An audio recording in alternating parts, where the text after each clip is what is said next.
हरे कृष्णा, राधे राधे। आपका सभी का मेरे चैनल पे स्वागत है। आज मैं आपको तुलसी महिमा के बारे में बताऊंगी और ये पूरी समस्त जानकारी तुलसी के बारे में मैंने पद्म पुराण से एकत्रित की है।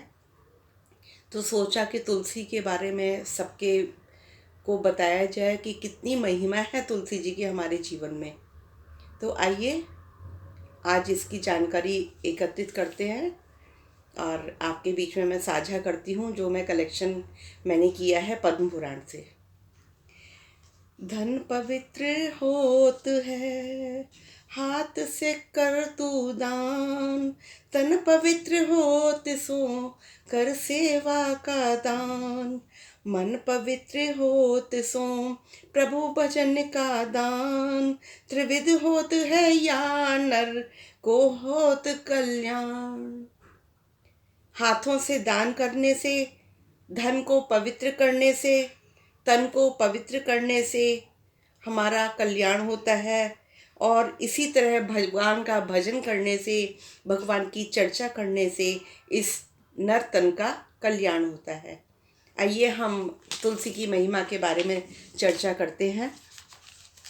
बोलिए तुलसी महारानी की जय, बोलिए वृंदा रानी की जय, बोलिए बांके बिहारी लाल की जय। जैसा कि आपको पता है कि वृंदा, तुलसी का एक नाम वृंदा भी था, जो कि जलंधर की पत्नी थी। तुलसी की महिमा बहुत भारी है। जिस घर में तुलसी रहती है उस घर में कभी बुरी मतलब नेगेटिव एनर्जी नहीं आती है, वास्तु दोष खत्म हो जाता है, रोग शोक थोड़े दूर रहते हैं। तो पद्म पुराण में वर्णित है कि तुलसी हमारे जीवन में बहुत महत्व रखती है। भगवान शंकर के मुख से तुलसी की महिमा पद्म पुराण में बताई गई है, जहाँ से मैंने ये आपका कलेक्शन किया है। कहते हैं कि तुलसी का पत्ता, शाखा, मंजरी, मूल, मिट्टी, तना, इसकी हर चीज, छाल, हर चीज की महिमा अलग है और ये बहुत ही पावन है। और पवित्रारोपण जो करते हैं तुलसी से, ठाकुर जी के गले में अर्पण करने से जो फल प्राप्त होता है वही फल हमको तुलसी दर्शन के करने से प्राप्त होता है। पवित्रारोपण यानी कि तुलसी की माला बना के हम जो गले में धारण कराते हैं ठाकुर जी का, उसको पवित्रारोपण कहते हैं। तो वो जो गले में अर्पण करते हैं तो उससे हमको जो है, या तुलसी के दर्शन करने से हमको वही फल प्राप्त होता है। तुलसी का महात्म्य सुन लेने भर से, इतना महिमा है तुलसी का महात्म्य सुन लेने भर से हम जन्म मृत्यु के चक्कर से छूट जाते हैं, सभी पाप नष्ट हो जाते हैं। और जन्म अब जब से हम जन्म लेते हैं और मृत्यु पर्यंत तक जितने भी हमसे जाने अनजाने में पाप होते हैं वो तुलसी काष्ठ का चंदन घिस के, तुलसी का जो तना होता है, वो काष्ठ होती है, लकड़ी होती है, उसको अगर घिस के हम चंदन जो है हरि को अर्पण करते हैं, ठाकुर जी को अर्पण करते हैं, भगवान कृष्ण के लगाते हैं, तो इससे जो है हमारे जो हम ये हरि चंदन घिस के श्री विग्रह पे करते हैं उससे हमारे करोड़ों जन्मों के पाप नष्ट हो जाते हैं। लकड़ी को घिस के जो बनाया जाता है उसको ही हरि चंदन बोलते हैं। जो हरिचंदन श्री विग्रह पे प्रेम पूर्ण लगाता है उसके ठाकुर जी उसके अनेकों पाप नष्ट कर देते हैं। तुलसी की काष्ठ या पत्ता, तुलसी का काष्ठ या पत्ता घिस दिया अगर आपने, तो बस आपका हरी चंदन बन गया। पत्ता भी अगर घिस के और उसका तिलक लगा दे वो भी हरी चंदन कहलाएगा। तुलसी की लकड़ी जो होती है, काष्ठ होती है, उसको घिस के लगा दिए ठाकुर जी के मस्तक पे, वो भी हरी चंदन कहलाएगा। तुलसी की सूखी हुई लकड़ी को, जैसे कई बार वृक्ष सूख जाता है तो हम उसको फेंक देते हैं कि अब सूख गया, बेकार हो गया। नहीं, उसको फेंकना नहीं चाहिए, उसका बहुत महत्व है।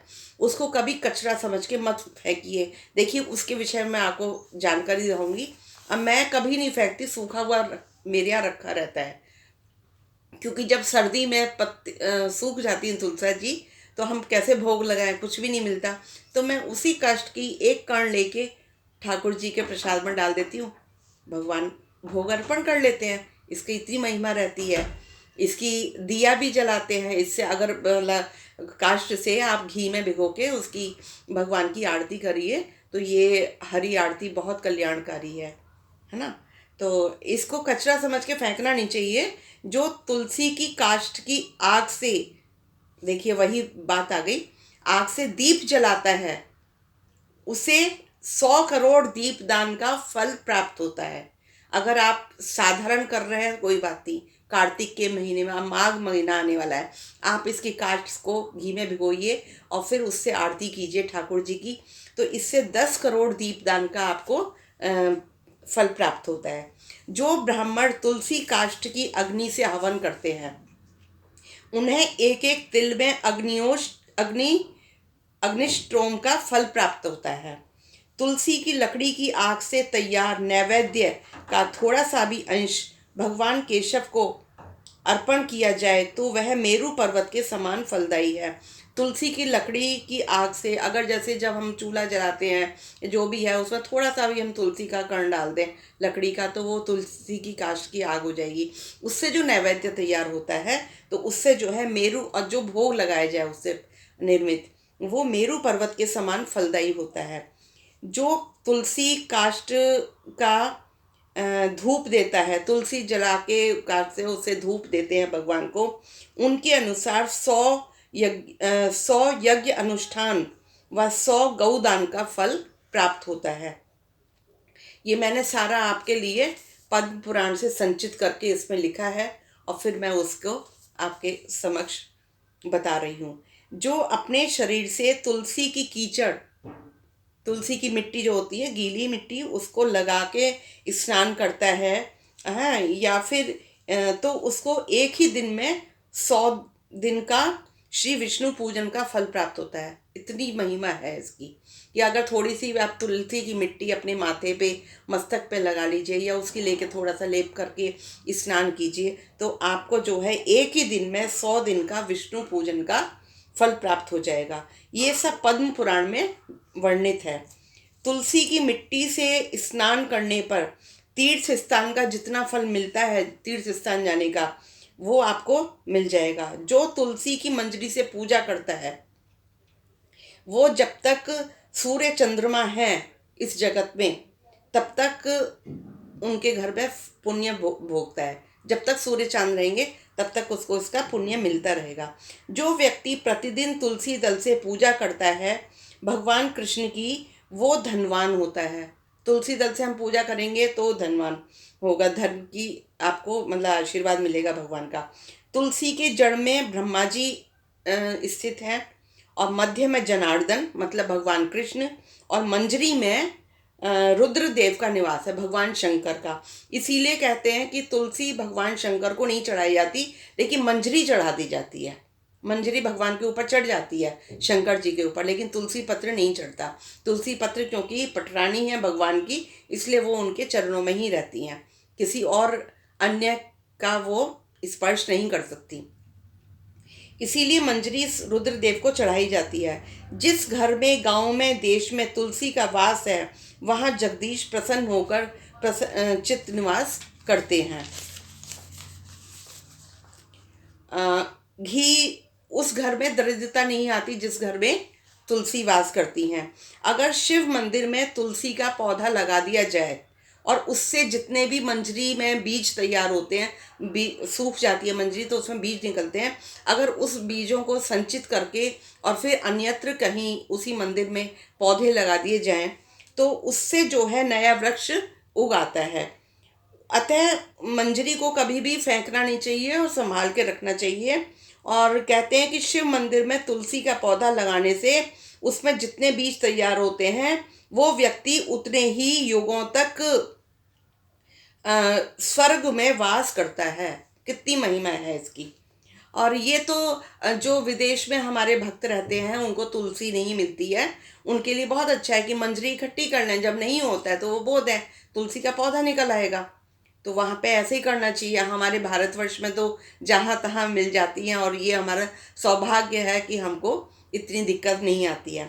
तुलसी हमेशा पवित्र रहती है। जिनका मृत शरीर, अब देखिए कितनी महिमा है इसकी, जिनका मृत शरीर तुलसी काष्ठ की अग्नि से जलाया जाता है। मतलब जब आपकी चिता जलती है जिस किसी की भी, तो अगर उसमें, वैसे तो मुख में डाल देते हैं तुलसी दल, अगर कई बार ऐसा होता है कि मुख में नहीं डाल पाते, तो उस चिता में अगर आप तुलसी के काष्ठ की लकड़ी भी अगर डाल देंगे तो विष्णु दूत उसको यमलोक नहीं जाने देते, विष्णु लोक आ जाते हैं और विष्णु लोक लेके जाते हैं।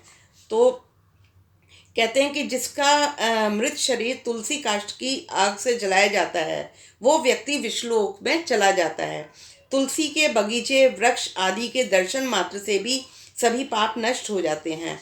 मृत व्यक्ति यदि किसी भी व्यभिचार आदि से ग्रसित है, चाहे कितने भी पाप किए हों, बहुत गलत काम किए हों, तब भी अगर उसकी चिता में तुलसी काष्ठ की डाल दी जाए तो उस अग्नि से उसका दाह संस्कार किया जाएगा तो वो शुद्ध हो जाएगा। तुलसी काष्ठ की अग्नि से अगर उसका दाह संस्कार हो तो वो शुद्ध हो जाता है। जिसकी मृत्यु के समय हरि का कीर्तन होता है और स्मरण किया जाता है, तुलसी काष्ठ से दाह संस्कार किया जाता है, उसका फिर कहते हैं पुनर्जन्म नहीं होता। केवल एक तुलसी काष्ठ भी अन्य लकड़ियों के बीच में डाल दी जाए अगर, क्योंकि इतनी, आप कहेंगे कि भी चिता जल रही है, इतनी तुलसी कहाँ से आएगी, लकड़ी कहाँ से आएगी, तो इतना नहीं डालना। जो भी लकड़ी नॉर्मल जल लगती है उसमें अगर आप इतनी सी भी तुलसी की लकड़ी जो है, सूखी हुई जो लकड़ी होती है, वो आप डाल दीजिए और तो उसमें वो पूरा वैसा ही काम करेगी। तो उसमें डाल दी जाए तो करोड़ों पापों से युक्त होने पर उस मनुष्य की मुक्ति हो जाती है। इसीलिए बोलते हैं कि मतलब मेरे को तो ये पता था पहले से कि जब भी किसी की मृत्यु होती है, जानकार होते हैं और अगर मैं उचित समझती हूँ कि उसको बताया जाए, तो मैं ये बता देती हूँ कि भी अपने साथ में कोई भी एक सूखी लकड़ी ले जाना और जब उनकी चिता जले तो उसमें डाल देना, कम से कम उनको बैकुंठ वास मिले। और ये कोई भी कर सकता है, ऐसी बात नहीं है कि घर वाले ही करें, आप कोई भी आप डाल दीजिए तो उसका कम से कम उस व्यक्ति का कल्याण तो हो जाएगा। तुलसी काष्ठ से मिश्रित होने पर सभी काष्ठ पवित्र हो जाते हैं। अगर अन्य लकड़ी कोई भी हो, नीम की हो, आम की हो, कैसी भी हो, अगर उसमें तुलसी की लकड़ी पड़ गई चिता में तो वो सारी लकड़ियां जो है पवित्र हो जाएंगी। कहा जाता है कि शमशान में जो शव जलाने पर धुआं उठता है, जैसे चिता जल रही है और धुआं उठ रहा है, अगर वो धुआं आपको स्पर्श कर गया तो सोचिए कि जन्म भर में जो भी आपने, इस जन्म में जो भी पुण्य काम किए वो सब आपके बेकार हो जाते हैं। तो इसलिए वो चिता का धुआं आपके स्पर्श करते हुए नहीं जाना चाहिए, जिस डायरेक्शन में जाना है उसके अपोजिट में आपको खड़ा रहना चाहिए, है ना। तो उसको ना स्पर्श नहीं करना चाहिए। और ये भी कहते हैं एक तरफ कि घी के साथ तुलसी की काष्ठ की अग्नि प्रज्वलित जो होती है उनका पातक यानी पाप नष्ट हो जाता है। घी में डिबो के आप अगर वो लकड़ी उसमें डाल दें तो उसके सारे पाप भी खत्म हो जाएंगे। और धुआं स्पर्श आपको नहीं करना चाहिए, बस उससे दूर रहें। तुलसी काष्ठ की अग्नि को चिता में जलता देख विष्णु दूत उसके पास आ जाते हैं और उसको अपने साथ ले जाते हैं बैकुंठ। कितनी महिमा हो गई। वैसे पता नहीं कितने कितने पाप करते हैं, लेकिन एक अगर तुलसी काष्ठ उसके साथ में जल रही है और वो चिता देख लिया विष्णु दूतों ने, तो वहाँ पे आ जाते हैं और उसको अपने साथ बैकुंठ ले जाते हैं। वो करोड़ों जन्मों के लिए पापों से मुक्त होकर भगवान विष्णु को प्राप्त हो जाता है व्यक्ति। जो मनुष्य अग्नि तुलसी की काष्ठ से जलाए जाते हैं, जो जिस भी मनुष्य की चिता की अग्नि तुलसी की काष्ठ से जलाई जाती है, उनको विमान में बैठ के बैकुंठ, जब वो विष्णुदूत आते हैं तो वो अपने साथ ले जाते हैं। तो विमान में जब वो बैठ के जाते हैं विष्णु दूतों के साथ, तो वहाँ से बैकुंठ में जाते हैं। तो वहाँ से जब देवतागण देखते हैं ये दृश्य, तो वो भी उसके ऊपर पुष्पांजलि चढ़ाते हैं। ऐसे जीव को देखकर भगवान विष्णु और शिव संतुष्ट होते हैं कि भाई व्यक्ति अच्छे उस पर जा रहा है। और हालांकि हम इतने नहीं पुण्य करते हैं, पाप बहुत करते हैं, लेकिन पापों से अगर बचना है, यमदूतों की मार से बचना है, तो किसी को भी अगर पता हो तो उस व्यक्ति का कल्याण करने के लिए उसकी चिता में, अंतिम चिता में एक तुलसी की काष्ठ जरूर दे दे। कहते हैं कि भगवान जनार्दन हाथ पकड़कर सामने जाकर अपने अक्षरधाम में उसको ले जाते हैं। भगवान विष्णु आते हैं और उसको अपना हाथ पकड़ के ले जाते हैं। पिंड दान में भी कहते हैं कि तुलसी दल मिलाकर पिंड दान करने से, जो पिंड दान होता है उसमें अगर तुलसी दल मिला दिया जाए तो पिंड दान देने से 100 वर्ष तक पितृ तृप्त रहते हैं। और इसीलिए कहते हैं कि तुलसी वन की छाया में ही पितरों का तर्पण करना चाहिए। वहाँ किया गया पिंडदान पितरों के लिए अक्षय होता है। तुलसी माता का जन्म ही जो है श्री हरि की पूजा के लिए हुआ है। अब बोलते हैं कि तुलसी का जैसे चरणामृत बनाते हैं, हर चीज़ में तुलसी डालते हैं, क्योंकि भगवान जो है कभी तुलसी के बिना तो रहते ही नहीं हैं। वो भोग स्वीकार नहीं करेंगे, चाहे आप उनको 56 भोग खिला दीजिए। तो इसलिए तुलसी की महिमा इतनी ज़्यादा है कि आगे से ध्यान रखें सभी कि अगर किसी का अंत समय हो तो घर वालों को बता दें कि भी उनके साथ में तुलसी की काष्ठ उसके चिता के ऊपर रख दें। या मृत शरीर में भी कहते हैं कि तुलसी का कुछ भी हो, आप मृतक के ऊपर रख दें तो वो पूरा ऊपर जाता है।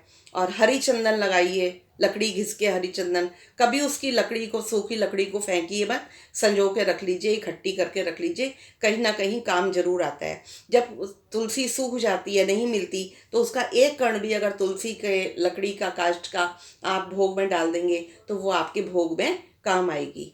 तो ये हमारी तुलसी जी की महिमा थी। और जहाँ तक ये मैंने आज पद्म पुराण से संचित किया और निकाला आप लोगों के लिए कि सबको पता लगे कि तुलसी की हमारे जीवन में कितनी महिमा है। बोलिए तुलसी महारानी की जय। अगर आपको अच्छी लगी हो ये वीडियो मेरी तो आगे शेयर कीजिएगा और लाइक कीजिएगा, सब्सक्राइब कीजिएगा। नए अपने जितने भी जानने वाले हैं सबको आगे शेयर कीजिए, जिससे जो है आने वाली वीडियो में मेरी जो भी जानकारी हो वो उनको मिल सके। जय जय श्री राधे। बोलिए विष्णु भगवान की जय। बोलिए तुलसी महारानी की जय।